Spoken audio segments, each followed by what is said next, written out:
Et bonjour à tous, c'est Amiro, j'espère que vous allez bien et bienvenue dans cette vidéo des récaps du mois. Aujourd'hui en sommaire, on va parler de pas mal de sorties du mois de septembre 2022 du coup, avec tout d'abord bien sûr les Teen Box 2022 qui sont super attendus par la communauté Yu-Gi-Oh! Nous parlerons ensuite d'un deck de structure également attendu mais cette fois-ci pour les plus nostalgiques d'entre nous.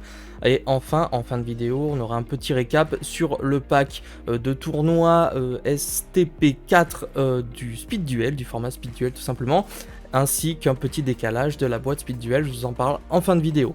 Bien sûr, avant de commencer cette vidéo, je vous invite à liker, à vous abonner si c'est toujours pas fait et à m'écrire en commentaire pour débattre un petit peu des produits que je vais vous présenter. Tout d'abord, on est parti en milieu de mois avec la sortie la plus attendue de l'année et je pèse mes mots, c'est-à-dire les Teen Box. Donc les Teen Box, c'est vraiment le produit phare qui regroupe les meilleures cartes de l'année de l'aspect compétitif, ainsi que des rééditions très bien, aussi bien pour les collectionneurs, fans, tout ça, mais on aura surtout des cartes qui vont jouer sur nos decks méta. Donc tout d'abord, ces Teen Box 2022 vont être prévus initialement en sortie officielle le 15 septembre 2022 du coup, et seront commercialisés au prix de 19,50€ en précommande, toujours chez mon partenaire Atlantic Arts bien sûr.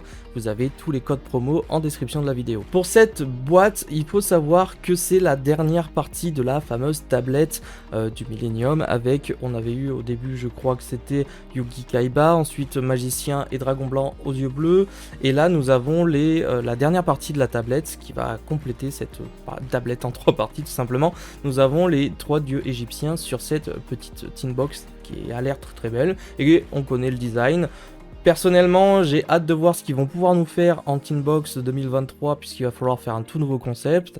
Mais écoutez, voilà déjà pour l'aspect de la boîte, ça ressemblera à ce qu'on a eu ces 2 dernières années. Maintenant, ce qui nous intéresse, c'est ce qu'il va y avoir à l'intérieur. Donc, je vous fais passer un premier leak. Donc, c'est un leak officiel qui a été annoncé que ce sont des rééditions de cartes prévues par Konami dans cette boîte. Donc, je le rappelle, on parle quand même de Nibiru, on parle de Droplet, on parle de Dragoon, Lightning Storm, on parle de H également, ainsi que 3 imports OCG, donc des versions alternatives de la Magicienne des Ténèbres, du Dragon Noir aux yeux rouges et du Dragon Blanc aux yeux bleus. Alors personnellement, je ne suis pas spécialement la cible des artworks variés, mais écoutez, pourquoi pas. Ce qui m'intéresse surtout, c'est les cartes méta qu'il y a juste en haut. Ces 5 cartes qui étaient jouées et qui seront encore jouées sont vraiment excellentes.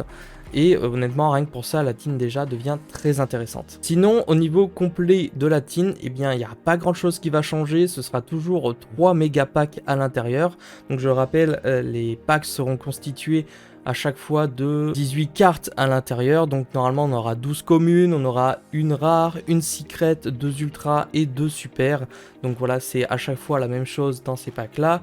Donc évidemment, on aura beaucoup de communes, on aura beaucoup de raretés également, puisque ces packs sont assez costauds. On aura bien que 3 boosters dans chaque Teen, ce qui est déjà pas mal, et en espérant avoir surtout du lourd. Du lourd qu'on peut retrouver parce que, en fait, tout simplement, l'extension prévue de la Teen sera composée des boosters suivants. Donc on aura le Vortex embrasé, la foudre amplifiée, l'aube de la majesté, l'explosion de la destinée et plus encore. Donc là, on va évidemment tout de suite partir sur les débats. Donc je vous ai fait bien sûr, comme à mon habitude, ma petite sélection de cartes tout simplement issues des premières, on va dire, voilà, je vous l'affiche. Vortex embrasé tout simplement, en fait c'est ma sélection de 10 cartes que j'aimerais voir rééditées dans les Teens. Alors attention, petit disclaimer, ce sont mes choix. Et je vais vous expliquer pourquoi il y a des absents, pourquoi il y a des présents, etc. Donc tout simplement la déesse des enfers du monde fermé. Écoutez, moi je trouverais ça très intéressant qu'il la réédite pour l'aspect méta. Ensuite, un petit peu de nostalgie avec les dragons armés, j'ai envie de dire pourquoi pas. Puis il faut évidemment remplir le booster. Tout ne sera pas présent. Tout ce que je vous affiche ne sera pas présent, faites attention. Kit Tribrigade, il faut absolument la rééditer, ça fait trop longtemps qu'on l'attend, les joueurs Tribrigade l'attendent de pied ferme dans cette boîte, voilà tout simplement. Ensuite on aura du live jumelle qui pourquoi pas sera présent pour appuyer un petit peu Sprite actuellement et remettre un petit peu de light jumelle dans le marché. Pourquoi pas également un peu Toutou monde virtuel puisque c'est quand même un deck assez apprécié.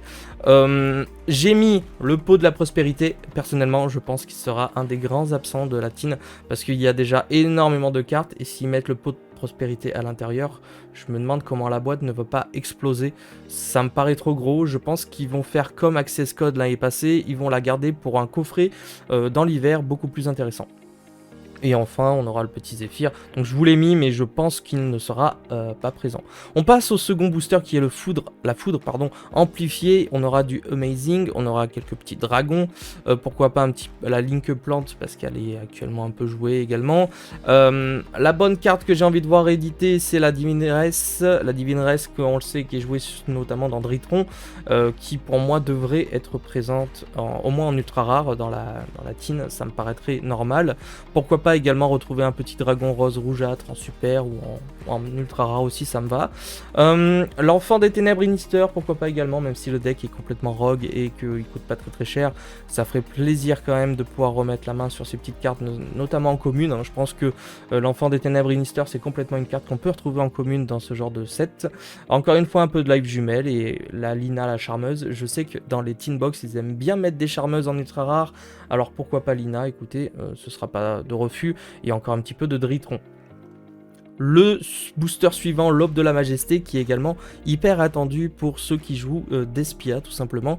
Donc on parle de l'ouverture du marqué, le Quaeritis, et bien sûr il y a d'autres cartes un petit peu qui vont se balader et qui vont un peu appuyer le deck. J'aimerais les voir rééditer, notamment pour ces joueurs là, même si je joue pas personnellement, mais ça rendrait la boîte beaucoup plus intéressante et attractive. La fusion préparée est une bonne carte pour la future méta, je pense, ça peut être intéressant. Après le reste, ça reste du bonus, un petit peu de coller aux troupes, pourquoi pas l'Iris de la Mépée, même si elle n'est pas vraiment jouée dans le deck à Mépée. Et en fin de compte, voilà, on est à peu près sur des rééditions qui, pour moi, devraient être présentes dans les teams. On est sur le dernier booster classique. Avec le meilleur booster, bien évidemment, l'explosion de la destinée qui a littéralement bouleversé la méta en octobre dernier ou novembre dernier, je ne sais plus.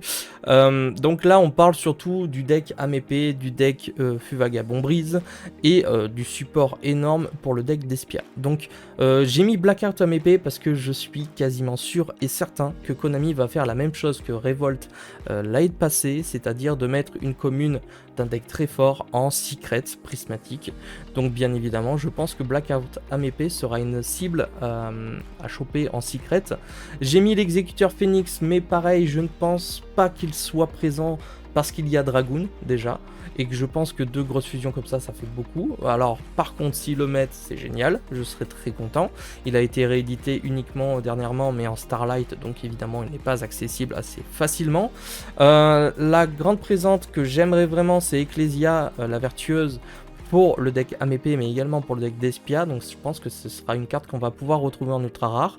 Grand absent, il y a Moye. Moye pour moi ne sera pas dans les teams puisqu'il a été déjà annoncé dans les futurs coffrets en novembre, avec des Mayakashi, les Sky Striker et d'autres cartes très intéressantes de la méta actuelle. Donc je pense que Moye ne vont pas le sortir tout simplement dans les teams pour laisser un peu la hype et pouvoir essayer de le choper dans le futur coffret en novembre. Bien sûr, le Fuvagabond Brise, je pense, sera omniprésent dans cette team. Il n'y a pas de raison qu'ils ne le mettent pas, puis c'est pas un archétype très cher et il est quand même assez convoité par des joueurs bizarre. Non, j'aime pas cet archétype, mais écoutez, voilà, il en faut pour tout le monde. Ensuite, on aura du Despia, encore une fois, avec le marqué en rouge, le Masquerade. Je pense que ce sont des cartes qui doivent faire partie de la team pour la rendre vraiment meilleure.